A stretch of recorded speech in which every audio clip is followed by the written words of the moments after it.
So my presentation, sorry for the bumpy beginning, is on career readiness. Um, and my name's Steve Schickling.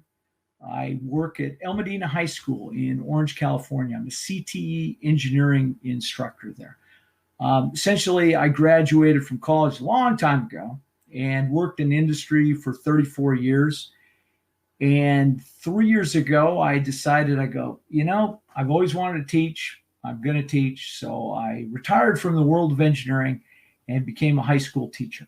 So after college, just a little bit about my background. Don't want to bore you with that. But after college, I went to work. I worked at Hughes Aircraft in aerospace. Now, most of you, probably too young to remember Hughes Aircraft, but it eventually was bought by General Motors, strangely enough.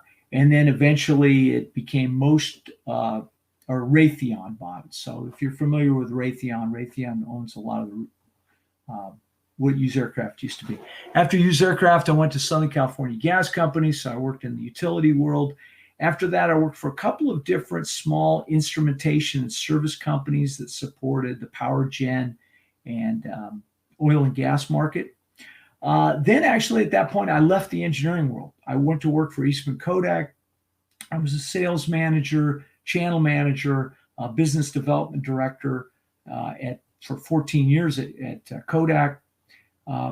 As you know, Kodak financially hasn't done that well, so I kind of jumped out just before they collapsed and worked for General Electric for the last 6 years of my private engineering world career before becoming a teacher at El Medina High School. So during that point, I've been involved in selecting new hires at times. I've been involved with HR directors and hiring managers as far as giving my input on what we're looking for when we hire new people. And then in my 3 years of being teacher at El Medina, I've been in a number of advisory board sessions where we have local engineering hiring managers and directors that talk about what they're looking for with newly minted graduates, 22, 23-year-old people coming out of school with their degree. What basically are they looking for? So that's kind of my background. Career readiness. So essentially what this presentation is going to be about is I'm going to talk about what engineering and technical firms are looking for when they're going to hire somebody new.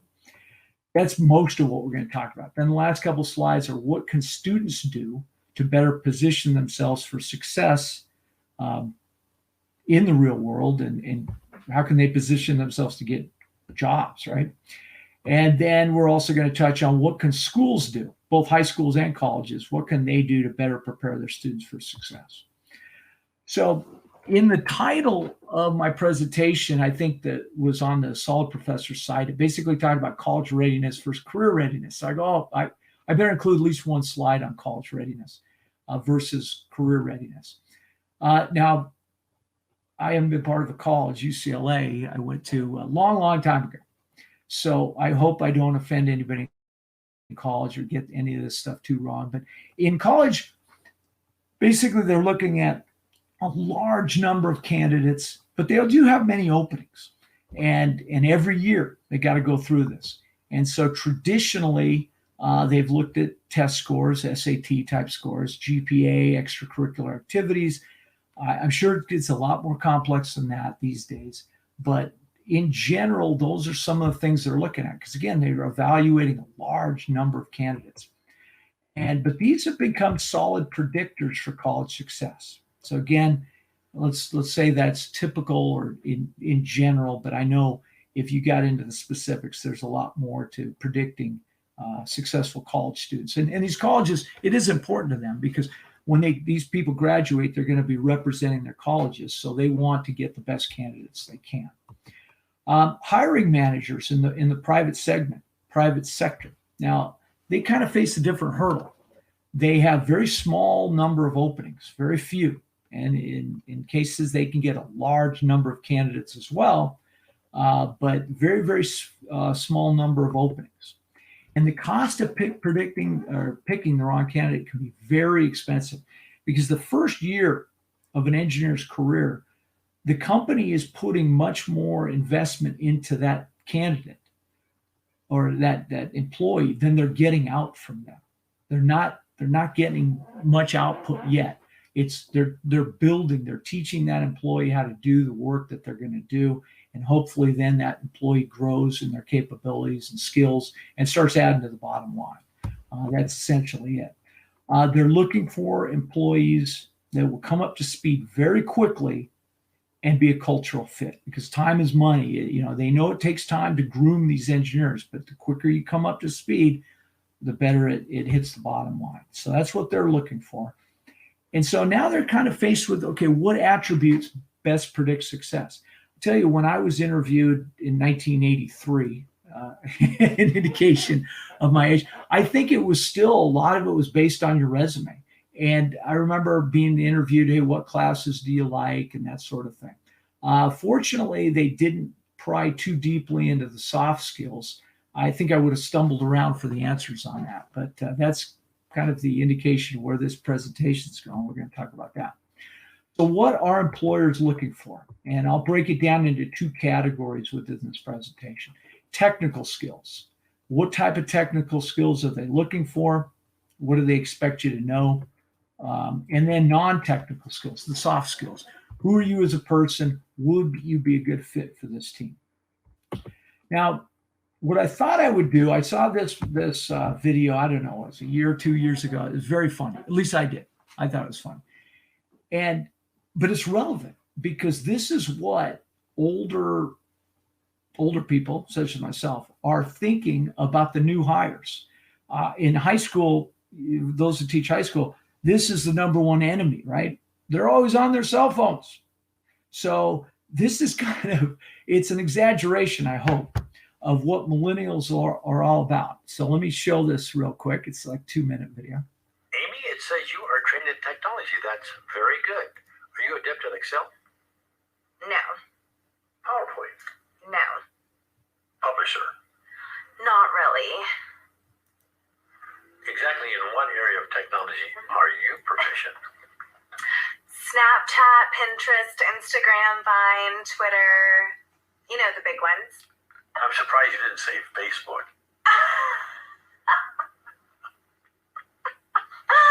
That's for old people, like my parents. That's funny. Well, Amy, when you're working for me, you have to have those kind of research skills, because I'll send you things for you to comb through and get the answers and send them to me. So for that, you've got to be really good at technology. For stuff like that, no problem. I'll just ask Siri. You'll just ask Siri? You know, Siri, tell me this, Siri, find me that. We're all good at getting you the answers. Tell Siri I want you ready to go at 8 sharp each and every morning. I don't understand. What don't you understand? What you just said. You don't understand. Are you ready to go? No. You said 8, right? Yes. 8, like, in the morning 8? Yes, in the morning. Yeah. That kind of doesn't work for me. Who gets up at 8? I do. I Skype with my French boyfriend in Paris until like 3 in the morning. I don't even get to Starbucks until like 10, where I order my grande chai tea latte, 3 pumps, skim milk, light water, 2% foam, extra hot, but not too hot. So if it's okay, I work best in the morning at 10:45. Wow. Amy, I don't think we're going to be a good fit. Why are you so negative? I can sense your hostilities, and right now I am not feeling very safe. I've been here for over 5 minutes, and the only nice thing you have said to me was nice resume, which I typed all night for this meeting with you. You've given me no guidance, no validation, no encouragement, no supervision. Is there an HR director somewhere? HR director? Yes, I need to speak to someone. I may have to take off today as a mental health day. Take the day off. Amy, look at me. You don't work here. Are you firing me? Okay. Anyway, I've seen that a couple times, but I still laugh every time I see it. Let's see. Okay, there we go. Expectations. So I think we're still good. Okay, I'll check over me take the opportunity to see anybody comments on chat or Q&A. Don't see anything I have to address yet. Hopefully that's, we're all coming through loud and clear. So technical expectations, what are they expecting? Now, as I kind of alluded to earlier, most employers don't expect you to be able to do the job you're hired for, especially you're right out of college. They will teach you. They expect that first year to be a lot of training. You'll be working with other people to understand the job and jobs that you've been hired for. So don't expect to be able, don't worry that most employers expect you to be able to be productive day one. That's really not the situation when you hire into the engineering world. What they do assume, they're saying that degree, and they will talk about the degree, and technical skills are very important, but the degree to them basically means you have the ability to be exposed to complex concepts, to be able to apply those to solve problems, to be able to meet deadlines, to be self-managing, to take the right classes in the right order and get your degree. So it shows you have, great potential. You are the mighty acorn that will become the great pine tree. So I think I got that out of order. But what aptitudes and abilities are they looking for? What technical skills are they looking for?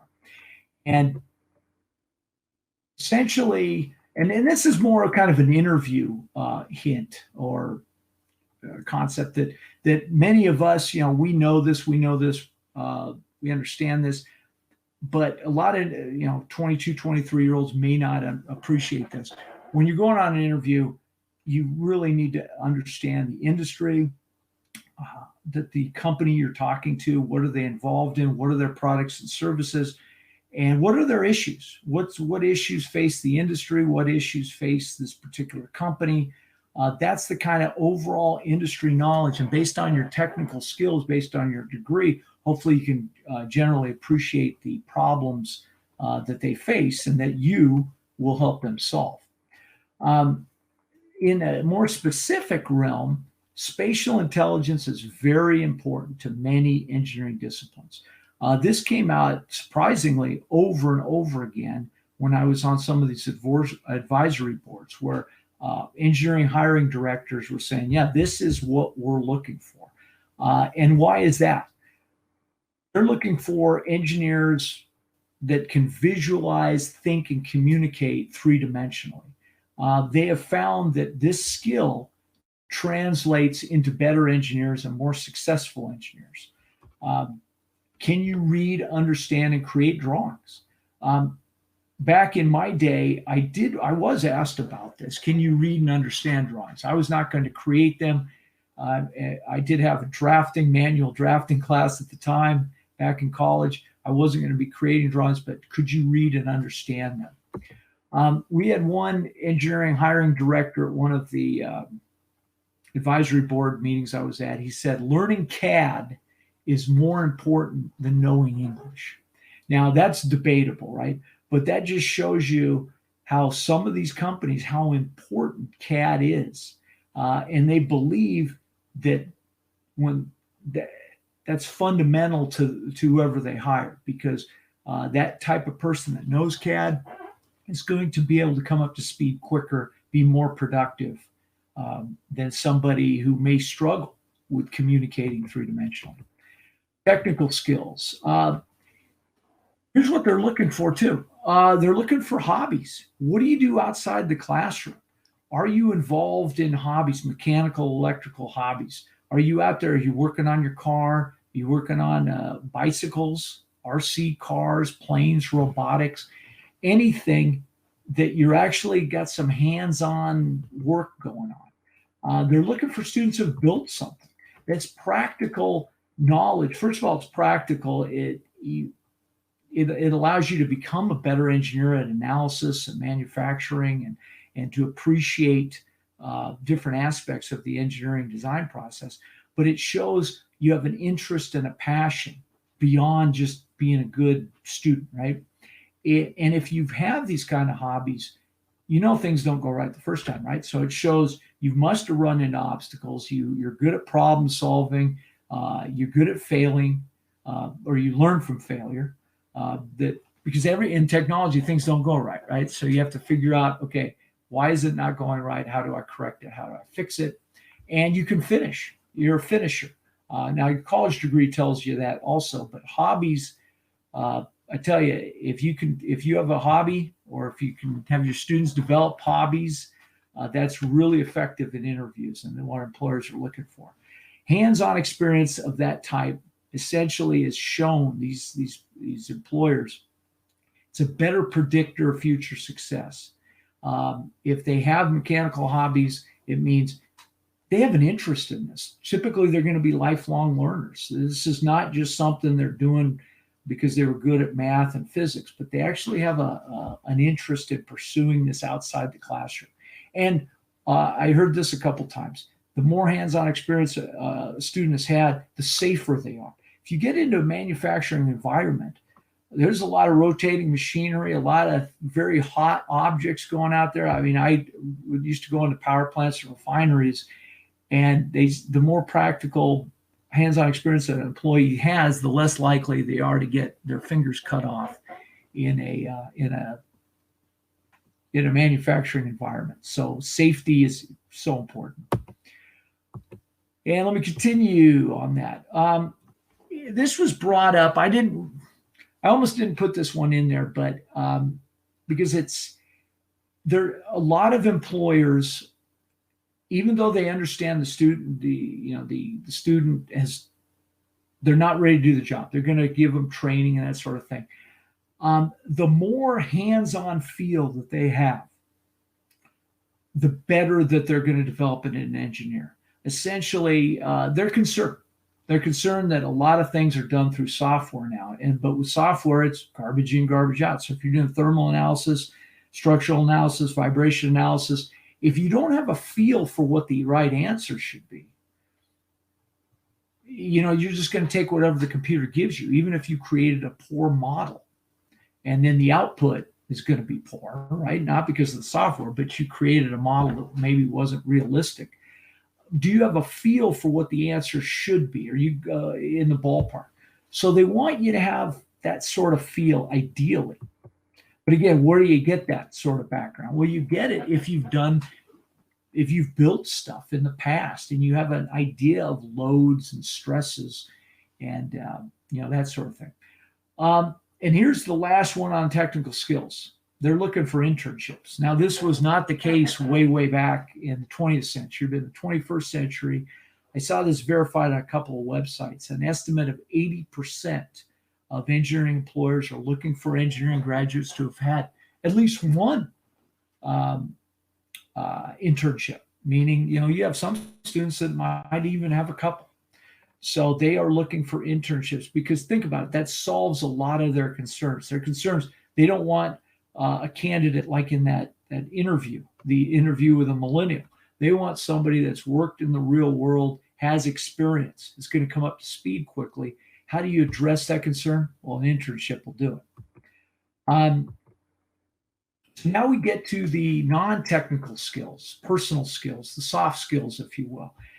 These are going to be the ones that are explored more in interviews now than in the past. Your resume is still critical because you don't get the interview without having good technical skills, having a good resume. But when you get in there, the concern again goes back to this video. I mean, I think maybe it's true. Every generation kind of distrusts the generation that comes after them. They always think, oh, this next generation doesn't know what they're doing. There is a little bit of that.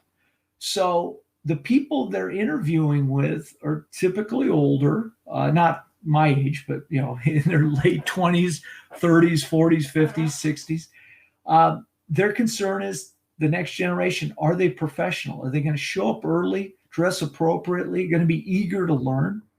Will they have humility? They're looking for humility. As Stephen Covey put it, humility is the virtue. Oh, I even wrote it down. Humility is the mother of all virtues, right? I can't believe I actually had to look to see what I had written down. But with humility, that really allows growth, because you understand you don't know everything, and that anybody you're working with can teach you stuff, and that you're going to learn and you're going to progress. Humility is so key. Technical curiosity. Einstein said imagination and curiosity were more important than knowledge.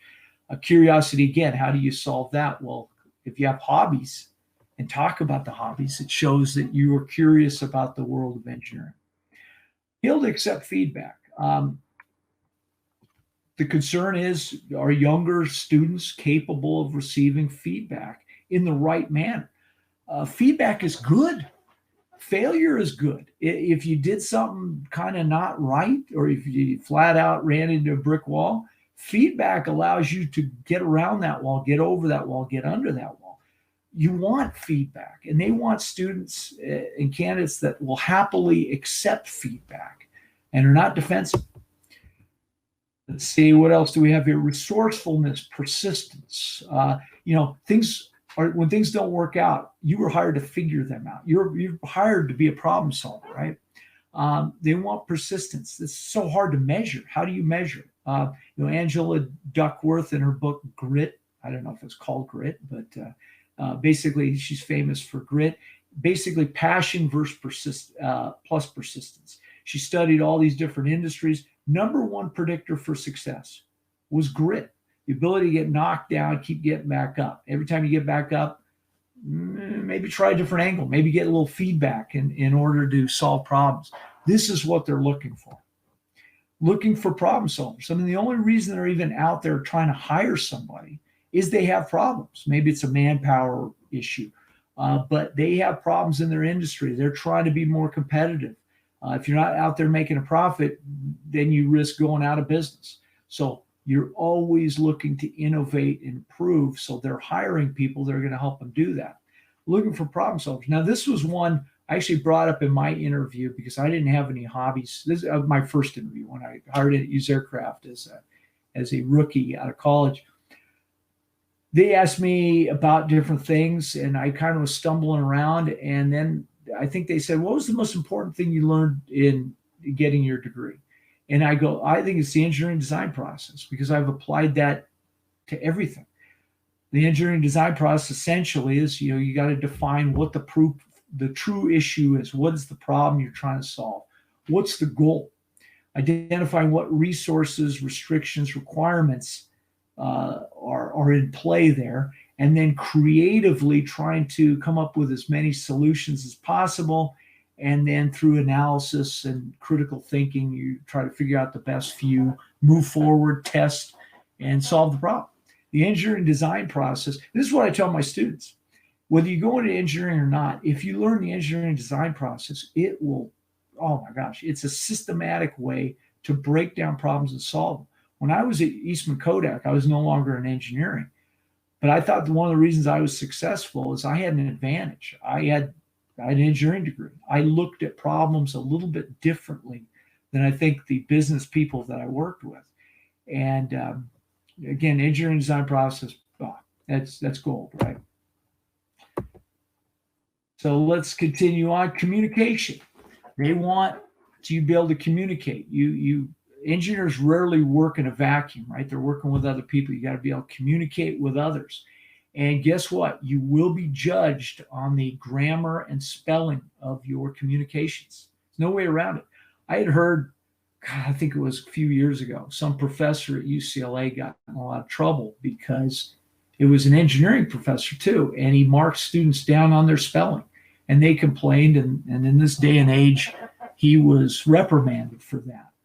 It's like, well, wait a second. Now, I don't grade spelling with my students in high school, but I do warn them, in the real world, you will be judged because of your youth. They're kind of looking for issues, right? They may be prejudging you. So you need to have good grammar and good spelling when you communicate. Collaboration. You got to be a team player. Like I said, engineers don't work in a vacuum. Often they're working in teams. They have to be able to collaborate. And here's my last slide on technical skills. Now, after I left the engineering world, I had to get my credential. I got a CTE credential to be able to teach. And one of the things I was very happy about hearing in the educational world, the academic world, they had talked about 21st century skills. And, probably preaching to the choir on this, but the 4 C's in 21st century skills: communication, collaboration, critical thinking. And critical thinking, when you get down to it, is the engineering design process, and creativity. This is one of the few things I've written up on my board. Of course, kids won't be in school when we get back in August, but this is one of the key things I always have. I point to them on the board. I go, no, you've got to have creativity. Most of these kids that come into my class don't realize that creativity is a big part of engineering. They kind of see engineers are, analytical monsters or creatures. But creativity, that's where your best engineers are. If you can combine that creativity and the analytical side, the left brain, the right brain, right? So knowing what employers are looking for. Now, here's the meat of the presentation. What can candidates do to better be prepared for success and to get jobs? Well, you want to have relevant stories of where you worked on a team and you solved the problem. Now, these stories can come through school. They can come through work. They can come through a hobby you did or a club or society that you were part of. But they're looking, a story is the best way to communicate. You could sit there and go, oh, I'm persistent. I communicate well. But a story is proof. It shows your passion. It shows your interest. And that's what they're looking for. So have a few of these. The great thing about your stories, you want to have an obstacle. It's like a movie, right? In a movie, you have to have a conflict of some sort. And then hopefully the hero in the movie overcomes the conflict. So what obstacles were there? How did you overcome them? I tell you, as an employer, we love to hear about failure. We love to hear about it. What failures did you have? Oh, you didn't have any? Well, that's a concern, right? Because we love to hear failures because we want to know what you did next. How did you overcome it? How did you react to it? What was your next step? Bill Gates at one point in the 90s, when he was still just right in the middle of Microsoft and still in the growth mode, when he'd hire people for a manager, director, that sort of thing, he would ask them, what are your failures? If they didn't have failures, he wouldn't hire them. He wanted the people that had failures, run into stuff, and was interested, what did they do about it? How'd they solve it? How'd they get around it? Did they get back up? Did they get back up swinging? So have your stories, have a failure. Look at all the Rocky movies. He loses the first match in all the movies, right? So, okay. And then in your stories, you're working in a team, hopefully. It doesn't have to be, but it adds to it, because if you're working in a team, you're communicating, you're collaborating, and you're solving problems. Okay, how do you develop these relevant stories? Well, I kind of alluded to this already, but having a technical hobby is a really good way. Hey, what do? I build RC cars, or I build bicycles, or I'm a bicycle racing guy, so I'm doing all this stuff with gears and stuff. Oh, I work on my car all the time, or I'm part of a club that we do this, that, or the other. I am a robotics club, whatever.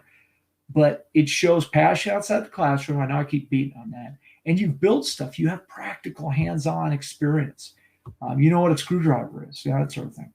Again, demonstrates passion and experience. Now, okay, what if you don't have a hobby? My mom always told me, Steve, you got to have a hobby. And I never really developed a hobby. That's probably why I'm still working. Teaching is now my hobby, right? So if you don't have a hobby, join a club or society at school. Last summer, so I'm relatively still a new teacher. Last year I was second year, now it's third year. So I got 9 weeks off, right? And COVID hadn't hit yet. So what am I going to do? My wife's working. So I went to UCLA. I hadn't been to UCLA in a number of years, so I walked through Belter Hall. I was there, but I always hear people call it Belter Hall, Bolter Hall. Still not 100% sure how to pronounce it. I walked through it, and on the walls, you'd see the nuclear engineering club, the mechanical engineering club, the civil engineering club, and all these pictures of all the projects that they were doing and the competitions they were entering, and all the kids that all looked like they were having so much fun, and they were doing really cool stuff. So if you don't have a hobby, no worries. Join a club or society. Boy, that's awesome. they're doing all this robotic stuff, and I'm going, I wouldn't even know where to start on that. Well, that's the great thing about joining a club. They're already doing stuff. You get in and join and learn how they're doing it, and then you're there to help move the project along. They can be fun, great for networking, right? Because all these people are going to leave school and go out into the workforce. So now you have all these people that are working in different companies, and you gain practical experience. Join clubs. As teachers, you guys, I'm preaching the choir here, but I push this for the high school kids too. And I didn't read much in high school, didn't read much in college either. I mean, I just read the textbooks, right? But read, please read, please read. I tell the kids, it gives you access to the great minds of history, gives you the access to their minds and their thoughts. You can gain insights and explore new ideas that you would not have thought of otherwise. But to employers, if you're reading, it shows so much. It shows you're proactive, shows you're curious, shows you're going to be a lifelong learner. If you stop learning when you graduate college, you're going to be just maybe average at best in your career. You need to have lifelong learning. How do you demonstrate that? Well, if you read, to me, that shows, you're not done yet. You're going to continue to learn. Read. And if you reference a book during an interview, it's gold. It scores points because, again, it shows these things. Because you can sit there and say, I'm proactive, I'm going to, this, that. But it's the stories you tell and the experiences you've had that you can communicate well, that prove, that show that you're going to come up to speed quickly. You're going to be success.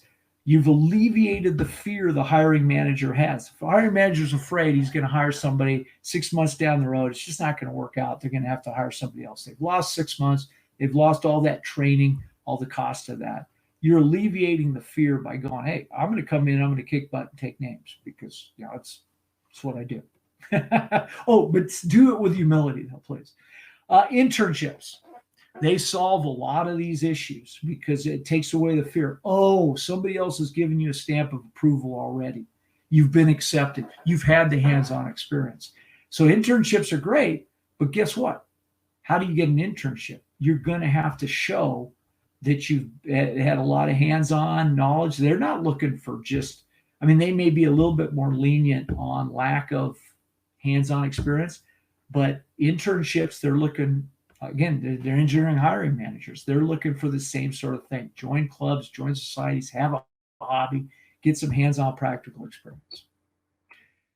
So that's what students can do. So let me take a quick look.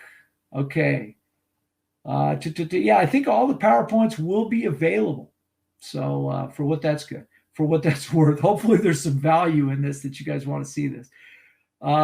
Okay, great. Well, I'm hoping that there is value to this. Do you place students in high school? Oh, we get asked a lot about this. We have an internship program at our school, and the local, I've gone out and tried to talk to some of the local engineering entities and facilities and establishments in the area. And what they essentially have told me, they go, we do hire internships, but we really reserve that for college students. So in a lot of industries, I think you can get internships in high school. Engineering is a little more difficult. Now, the way you can, I've talked to a couple of these people. I said, what if they have SolidWorks certification? And they go, well, that would be helpful because a lot of I'm in Orange County, California. Now, El Medina is on the poor side of Orange, in the city of Orange. So we're not really a very well-to-do school, but the school did invest in getting SolidWorks and invested in our relationship with Solid Professor, which has been really, really good, especially that we got booted out of the classroom. It's become more valuable. But you might find some firms that are interested in hiring engineering students, but they got to bring some skills. And if they have SolidWorks certification, you have a chance. Again, they're still looking, I think, mostly for college students, though. So what can schools do? Now, I sat in on the presentation where the gentleman from Murray State and Purdue were presenting. It's like, oh my gosh, no disrespect to UCLA, but oh gosh, I would have loved to have gone to Purdue or Murray State. because they're doing stuff, right? UCLA at the time, maybe they've changed, very theoretical. I was driving equations, doing proofs. We had some lab classes, but it was, oh my gosh, it was tough. And they even said, I remember talking to a counselor, and they go, well, our bachelor degree prepares you for a master's degree. I go, what's the master's degree prepare you for? Well, that prepares you to get a PhD. PhD prepares you to teach, and do research. I go, well, what if I want a job in the real world? Counselor goes, you should have gone to a state school. Now, that's my 35-year-old memory of the conversation. Might not have went exactly like that. And I do believe UCLA is much more practical, hands-on stuff, as my tour of Belter Hall showed. They have the clubs and societies that are out there doing stuff. So that's good. I think UCLA's got the message. But project-based learning. Now, if you're on this call, your school's probably already doing this, but this is where students get the hands-on experience, where they can have stories to tell about how they fell flat on their face, but they got back up with their teammates and figured out how to solve a problem and made it happen. Plus, the great thing about it is in college, you got to go through all the math classes, physics, chemistry, statics, dynamics. Truthfully, I really like those classes, but they can be a grind. Project-based learning, the cool thing about it brings engineering to life. It shows you have to be creative and you're building stuff, and students can go, this is cool. It gives them a light at the end of the tunnel so that they can grind through the calculus and physics and chemistry and all those classes, if they're not one of the strange people like myself that actually like those classes. But you just have to get through them, right? You're working in teams, right? And some of these kids, you see that, this kid is really sharp. He's smarter than I am, but he may or may not, or he or she may not be able to work in a team. Project-based learning forces them. Plus, we try to teach that, how to work in a team. Again, I always bring up 7 habits of highly effective people. We talk about win-win. We talk about seek first to understand and be understood. So I'm trying to teach how to work on a team before they start working on a team, right? It gives them a glimpse of a career. If you're teaching at the high school level, that's the whole purpose of CTE, right? Take this class. If you take it, hey, this is what kind of an engineering career might look like. Is that fun? And they may go, yeah, it's great. All right, awesome. This is what you have to do next. They may come and go, that's not for me. It's like, okay, great. You learned along the way, and hopefully you learn the engineering design process and persistence and grit, which are going to serve you in whatever career you pick, right? Promote the 4 C's. That's big. And it's easy to remember, right? Collaboration, communication, critical thinking, and creativity. That's what project-based learning does, and it promotes those 4 C's. And then, as that one engineering director once said, learning CAD is more important than learning English. Again, maybe debatable, but the point is still taken that it's so important. Let kids design and then build. And 3D printers, I had one manufacturing engineer go, oh my God, everybody does 3D printers. But I have these new hires that don't know the difference between a flathead screwdriver and a Phillips head screwdriver. And I'm so sympathetic to that. One of the things we do is we build balsa wood race cars, right? And every year, it's funny, I'll have a student takes a piece of wood and then he's got a saw and he'll start sawing the wood like this. And I'll run across the room, no, don't do it. A lot of kids just don't have that practical sense until they start building stuff. I preach safety, but until they start building stuff, that it's a lot of them already have a good understanding. A lot of them don't. So let them build. I had some manufacturers say, hey, why don't they bring back auto shop, wood shop, that sort of thing? Those are really good. That's what a lot of these people have. Well, it's all about money, right? It's all about your budget. What can you afford? What can you not afford? All that sort of stuff. So these may not be practical solutions in regards to bringing back auto shop and wood shop, but the message is clear for manufacturers and engineering companies. They want students to have at least some sort of hands-on practical experience. Project-based learning gives them that. It's not just about calculus and differential equations. I hate to say it, but the computer's going to do that for them anyway. But Do you have hands-on experience? Do you have an understanding, a feel for what answers should be before the software spits them out? That sort of thing. So anyway, let's see, chat. I was on a couple of these presentations earlier where there was a lot of questions, especially for the Purdue and the Murray State person. My presentation itself, I don't think was going to create a lot of questions. It's more of, hey, here's what manufacturers are looking for. In a lot of cases, this probably reinforces what you think. But I tell you, for me personally, when something reinforces what I think, then it's like, okay, I got more confidence. I want to promote this to my students. So hopefully this was helpful. Let's see if I look in the chat section. Okay. Yeah, nothing. I appreciate the comments.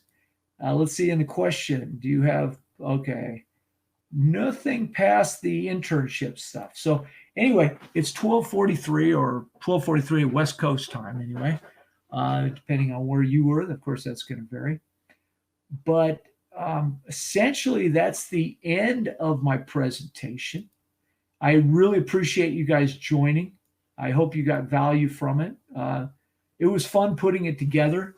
And I'd like to thank Solid Professor for inviting me to do it. And right over my left shoulder here, I just got June 18th. I passed my SolidWorks associate certificate or exam, right? Because we just got SolidWorks at the end of 2019. So really last school year was my first year to start working with it, understanding it. And I tell you, students, optimism, right? I think that's the key thing.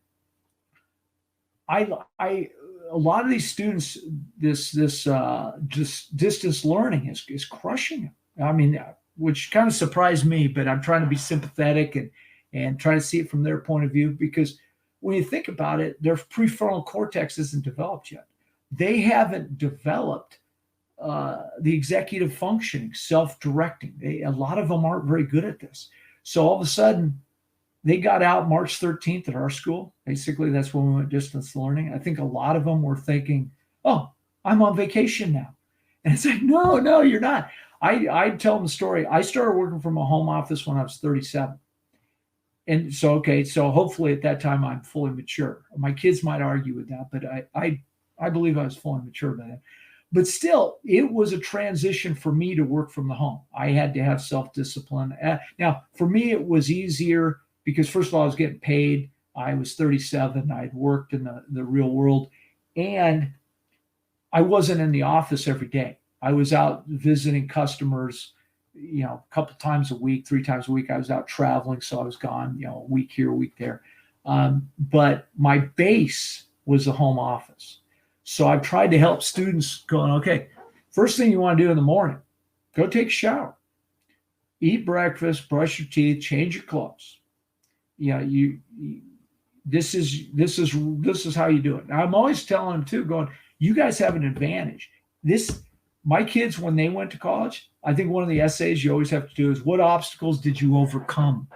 And my kids were always mad at me and my wife. They go, we didn't overcome any obstacles. I go, oh, sorry, I made your life so easy. So students today can sit there and tell colleges and their first employers, go, distance learning, it was rough, knocked me on my butt for a little bit. And then I decided I had to self-discipline. I had to make a schedule. I had to stick to a schedule. I had to decide work before play. It made me more mature. I think, and that's how I'm going to try to sell it when we start the school year here. For us, it's August 19th, that this is an advantage. If they can become good at distance learning, wow. I think from an employer's point of view, you tell that story as far as, yeah, I miss working with people, but through this and that, I was still able to hang out with my friends. But it made me a better student. It made me better self-directed. It kind of inspired me to become a lifetime learner. I now read more, blah, blah, blah, blah, blah. That's what people are looking for. So, okay. Anyway, as Danielle knows, if you give me time to talk, I'll just keep talking. So it's 47 minutes after the hour. So I'm going to sign off now, but please, let me go back to my thing here. If for any reason you want to contact me, or I'm on LinkedIn, but that's my Orange Unified School District web email address. Again, thank you for joining the call. I really hope you got value from it. That's why I became a teacher, is to hopefully positively impact students, and then maybe share with others, what I've learned. Hopefully, there's something there to be learned. Anyway, thank you very much. I'm now officially going to stop the broadcast. So thanks again. Bye.